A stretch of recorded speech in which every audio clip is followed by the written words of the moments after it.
Welcome to వార్త. నేను దేవా. వినాయక చవితి అంటేనే ప్రతి గల్లీలో వీధి వీధిన కూడా వినాయకుని విగ్రహాలను ప్రతిష్ఠించి మరి ప్రతిష్టాత్మకంగా పూజలు చేయడం హిందూ సంప్రదాయం అని అందరికీ తెలిసిన విషయమే. ఈ నేపథ్యంలో అంటే మరీ ముఖ్యంగా కనుక హైదరాబాద్లో చూసుకున్నట్లయితే ఎత్తులో దాదాపు 69 అడుగుల ఖైరతాబాద్ మహాగణపతి అయితే మాత్రం ఈ సంవత్సరం విశ్వశాంత మహాశక్తి గణపతిగా భక్తులకు దర్శనమిస్తున్నాడు. అదేవిధంగా లడ్డు వేలంపాటలో బాలాపూర్కి ఎంత ప్రత్యేకత ఉందో చెప్పనవసరం లేదు. ఈ నేపథ్యంలోనే వినాయక నవరాత్రులను పురస్కరించుకొని మనం ప్రస్తుతం రామ్నగర్లో ఉన్నాము. రామ్నగర్ అంటేనే ఒక ప్రత్యేకత స్థానం అయితే ఏర్పరచుకుంది. అంటే భిన్నత్వంలో ఏకత్వం, మనుషులంతా ఒక్కటే, కుల మత ప్రాంత వర్గ విభేదాలు లేవు అనడానికి ఇది ఒక నిదర్శనం అనే చెప్పాలి. ప్రస్తుతం మనం రామ్నగర్ గణేష్ దగ్గర ఉన్నాము. విజువల్స్లో మనం చూసుకున్నట్లయితే ఇక్కడ దాదాపు అతిపెద్ద విగ్రహం భారీ గణనాథుడైతే కొలువు తీరై ఉన్నాడు.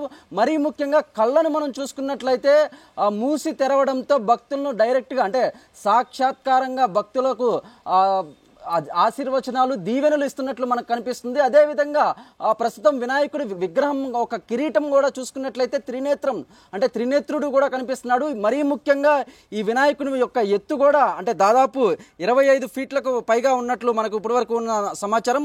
ఈ నేపథ్యంలో అంటే మొత్తం మీద కనుక మనం చూసుకున్నట్లయితే ఈ వినాయకుని విగ్రహం పెట్టింది ఎవరు, దాదాపు ఎన్ని సంవత్సరాల నుంచి విగ్రహాన్ని ఇక్కడ ప్రతిష్ఠిస్తున్నారు, ప్రతి సంవత్సరం ఎటువంటి పూజలు నిర్వహిస్తారనేది మాత్రం నిర్వాహకులను అడిగి తెలుసుకుందాం. రామ్నగర్లో దాదాపు 20 సంవత్సరాల నుంచి కూడా ప్రస్తుతం ఈ సంవత్సరం 25 అడుగుల ఎత్తుల భారీ గణనాథుడు అయితే ప్రతిష్ఠించి పూజలు నిర్వహిస్తున్నారు. అంటే వినాయక చవితి అంటేనే ప్రతి ఒక్క హిందువు పూజిస్తుంటాడు, చేస్తుంటారు ప్రతినిత్యం, అందరికీ తెలిసిన విషయమే. కానీ ఇక్కడ ఒక ప్రత్యేకత ఉంది.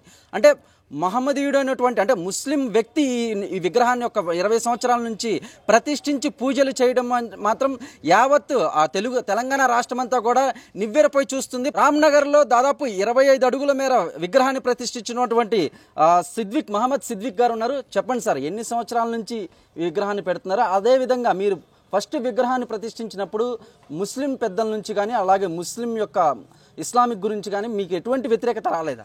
అట్లా ఏం లేదు. నేను 20 ఏళ్ళ నుంచి పెడుతున్నాం గణేష్ని. ఇప్పటివరకు అయితే నాకు ఏ ముస్లిం నుంచి కానీ వాళ్ళు కూడా సపోర్ట్ చేస్తారు. హిందూస్ కూడా పొద్దున్న లేస్తే నాతోనే ఉంటారు. వాళ్ళైనా ప్రతిదానికి పని చేసుకుంటూ ఉంటారు. అట్లా నాకు ఎలాంటి ధమ్కీలు కానీ అట్లాంటివి ఏం రాలే, అక్కడి నుంచి రాలే, ఏం లేదు. అంటే హిందువులకి అత్యంత ఇష్టమైన పండుగ అని చెప్పొచ్చు. అలాగే అంటే మనం ఏ పని చేసినా కూడా మొదటగా విఘ్నేశ్వరుడికి పూజ చేస్తామనడంలో ఎటువంటి సందేహం లేదు, ఏ చిన్న కార్యమైనా ఏ శుభకార్యమైనా. అటువంటిది మీరు ముస్లిం అయి ఉండి ఈ విగ్రహాన్ని పెట్టడం, ఇట్లా ప్రతి సంవత్సరం హిందూ సంప్రదాయ ప్రకారం పూజలు చేయడం అనేది ఎలా అనిపిస్తుంది మీకు? అసలు ఎందుకు వచ్చింది ఆలోచన? నాకైతే మంచిగా అనిపిస్తుంది అన్న గణేష్ని పెట్టడము. ఇప్పుడని కాదు, చిన్న ఉన్నప్పటి నుంచి నేను నా ఫ్రెండ్ కలిసి ఇద్దరం పెడుతుండే. ఇక అట్లనే కంటిన్యూ చేసుకుంటూ ఒక 16 ఇయర్స్ నుంచి పెద్దగా పెట్టడం స్టార్ట్ అయ్యి మొక్కడము, నాకు అన్నీ అవ్వడం కానీ ఇవన్నీ మంచిగా అనిపించి ఇక వినాయకుడిని ఇంకా భారీగా చేసుకుంటూ వస్తున్నాం, ఇది తక్కువ కాకుండా. అంటే మీరు ఎవరిని స్ఫూర్తి కింద తీసుకున్నారు? అంటే ముస్లింలలో ఇదివరకు ఎవరైనా ఇట్లా వినాయకుడిని పెట్టి పూజించడం, అలాగే అనుకున్నట్టు జరగటం కానీ ఏమైనా జరిగినాయా? మీ అనుకున్నవి జరిగినాయి కాబట్టి ఎవరెవరు నన్నే చూసి చాలామంది పెడతారు, అట్లా ఏం లేదు. కానీ ఇప్పుడు నేను ఎవరో పెట్టమని వాళ్ళు రమ్మని అట్లా ఏముండదు. నా సొంతంగా నేనే పెడతాం, నేను నా ఫ్రెండ్స్ కలిసి పెట్టుకుంటాం అంతే. అంటే ఈ చందాల వారీగా పెడతారా లేదా ఓన్లీ మీ సొంత డబ్బులతోనే ప్రతి సంవత్సరం ఇట్లా చేసుకుంటున్నారు? సొంత డబ్బులే, చందాలు అస్సలు ఎవరిని అడగము. సొంత డబ్బులు నేను మా ఫ్రెండ్స్ అందరం కలిసి ఏమున్నా మేమే చూసుకుంటాం. మా టీం ఒక 100 మెంబర్స్ ఉంటుంది. ఏది ఉన్నా ఒక్కొక్కటి మేమే చూసుకుంటాం. అంటే రోజుకి ఎంతమంది భక్తులు దర్శించుకుంటారన్న మీ బొమ్మను? 10,000 మంది దాకా వస్తున్నారు చిన్న. అంటే ప్రతిరోజు అంటే ఎన్ని రోజుల వరకు ఆ విగ్రహాన్ని ఉంచుతారు? నిమజ్జనం ఏ రోజు ఉంటుంది? 5th ఉందన్న నిమజ్జనము. 5th 10 days అవుతాయి. 10 daysకి నిమజ్జనం ఉంటుంది. అంటే వినాయక చవితి అంటేనే వినాయకుడి చేతిలో లడ్డూకు ఒక ప్రాధాన్యం అయితే ఉంది. మీ దగ్గర కూడా దాదాపు అతి భారీ లడ్డు అంటే 786 కేజీల లడ్డునైతే మాత్రం ఈ సంవత్సరం మీరు పెట్టారు. ఆ లడ్డు వేలం పాటు ఉంటుందా లేదంటే ఎట్లా? వేలం ఉండదన్న, పంచేస్తారు. 4 తారీఖుకి సాయంత్రం పంచేస్తారు. ఇప్పుడు వేలం వేసినాం అనుకో, వాడు వాళ్ళ ఇంటికే తీసుకొని వాళ్ళ ఫ్యామిలీకి పంచుకుంటాడు. ఇప్పుడు మనం లడ్డు ఉందనుకో, గరీబోళ్ళకి, ఉన్నోనికి లేనోనికి అందరికీ పోతుంది లడ్డు. ఇక అందరికి పంచాలని మాదొక. అంటే ప్రతి సంవత్సరం మీరు ఇక్కడ విగ్రహాన్ని ప్రతిష్ఠిస్తున్నారు. 20 సంవత్సరాల నుంచి కూడా ప్రతిష్ఠిస్తున్నామని మీరే చెప్పుకొచ్చారు. ఆ గవర్నమెంట్ నుంచి కానీ మీ యొక్క ఏరియా లీడర్ల నుంచి కానీ ఎటువంటి ప్రొటెక్షన్ వస్తుంది మీ విగ్రహానికి? కానీ అటువైపు సెక్యూరిటీ కానీ 10,000 మంది అంటే ఆషామాషి విషయం కాదు. వాళ్ళకి వచ్చి అంటే భక్తులు డైరెక్ట్గా వచ్చి దర్శించుకుని వెళ్ళడానికి తొక్కిసలాట జరగకుండా, ఎటువంటి అసాంఘిక కార్యక్రమాలు పాల్పడకుండా ఇవన్నీ ఎట్లా చూస్తున్నారు? ఇప్పుడైతే పోలీస్ డిపార్ట్మెంట్ డైలీ ఉంటారు, వాళ్ళు మంచిగానే చూసుకుంటారు. ఇలాంటిది ఇప్పటివరకు అయితే ఇలాంటిది ఏం కాలేదు. భక్తులు అందరూ వచ్చి చూస్తున్నారు, మంచిగానే అవుతుంది. ఇవాళ రేట్ వరకు అయితే మంచిగా ఉంది. ఏ పొలిటికల్ అయితే ఇక్కడైతే రాణించుకోము ఎక్కువ. ఏదో వచ్చి పోతారంట కానీ ఇలా ఎక్కువ ఇన్వాల్వ్ చేయనీయం పొలిటికల్.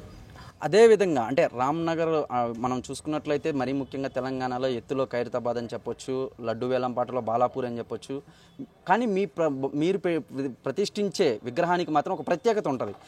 డైరెక్ట్గా కళ్ళు ఓపెన్ చేసి క్లోజ్ అవడం, అంటే మూసి తెరవడంతో భక్తులను డైరెక్ట్గా గణనాథుడు సాక్షాత్కరిస్తున్నట్లు కూడా కనిపిస్తుంది. మీకు అసలు ఎట్లా ఆలోచన వచ్చింది ఇలాంటి విగ్రహాన్ని పెట్టాలి అంటే కళ్ళు తెరిసి ఏదో ఒక ప్రత్యేకత ఉండాలి అనేది ఎట్లా అనిపించింది?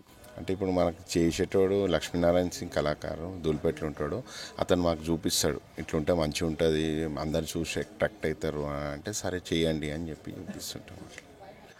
అదేవిధంగా అటువైపు అంటే పురోహితులు వచ్చినప్పుడు కానీ హిందువులే వస్తుంటారు, అందరికీ తెలిసిన విషయమే. కానీ మీ ఏరియాలో సంప్రదాయాలకు సాంస్కృతికలకు వ్యతిరేకంగా అంటే మొత్తం మీద కనుక మనం చూసుకున్నట్లయితే కుల మత ప్రాంత వర్గ భేదాలు లేవు అనడానికి మీరు ఒక నిదర్శనం అని చెప్పాలి. అంటే యూత్లో కనుక ఎటు నుంచి చూసినా సరే మీకంటూ ఒక ప్రత్యేకమైన స్థానం ఉంది. ఫ్యూచర్లో మీరు ఏమైనా పాలిటిక్స్లోకి వెళ్ళాలనుకుంటున్నారా? అట్లా వద్దు అవసరమే లేదు. అలా పోతే దోసాన్ని ఖరాబ్ అయిపోతుంది. అవసరమే లేదు. మంచిగా ఉన్నాం, ప్రతి ఏడాది ఇట్లనే పెడతాం, మంచిగా చూపిస్తాం. కానీ ఇలాంటి పాలిటిక్స్ ఇట్లాంటివి అవసరం లేదు. ఫైనల్గా మీ దగ్గరికి వచ్చి మీ విగ్రహాన్ని దర్శించుకునే భక్తులకు మీరేం చెప్తారు? అంటే మంచి దర్శనం చేసుకొని మంచి మొక్కునే అయితే అన్నది మాకు కూడా ఒక నమ్మకం ఉంది. మీరు కూడా అట్లాంటివి మొక్కుకొని మంచిగా ఉంటే మీకు మంచిది, మాకు కూడా మంచిది అని మేము అనుకుంటున్నాం. చూశారు కదా, అందరూ అన్ని మతాలు ఒకటే, అన్ని కులాలు ఒకటే, దేవుళ్ళకు కుల మత ప్రాంత భేదాలు లేవు అని చెప్పారు ఇప్పటి వరకు మనకి మహమ్మద్ సిద్దిక్ గారు. అంటే దాదాపు 20 సంవత్సరాల నుంచి కూడా తన విగ్రహాన్ని ప్రతిష్ఠిస్తున్నామని, అలాగే లడ్డు వేలంపాట ఎటువంటి వేలంపాట ఉండదని, చిన్నవారి నుంచి పెద్దవారు దాకా, గరీబోల నుంచి ధనికుల దాకా ప్రతి ఒక్కరికి ఈ లడ్డు చేరాలనే ఉద్దేశంతోనే లడ్డు వేలంపాట వేయటం లేదని, ఈ సంవత్సరం దాదాపు 786 కేజీల లడ్డునైతే మాత్రం వినాయకుడి వద్ద ఉంచాము. నిమజ్జనం రోజు అయితే మాత్రం ఆ లడ్డును ప్రతి ఒక్కరికి అందే విధంగా చర్యలు తీసుకుంటాం, ఏర్పాట్లు పూర్తి చేస్తాము. అదేవిధంగా ప్రతిరోజు కూడా దాదాపు 10,000 మంది భక్తులు వచ్చి దర్శించుకుంటారని, వారికి ఎటువంటి ఇబ్బందులు కలగకుండా అన్ని ఏర్పాట్లు దగ్గరుండి మరి చూసుకుంటామని మాత్రం మహమ్మద్ సిద్దిక్ చెప్పుకొచ్చారు. కెమెరామెన్ శ్రీకాంత్తో దేవా, వార్తా, హైదరాబాద్.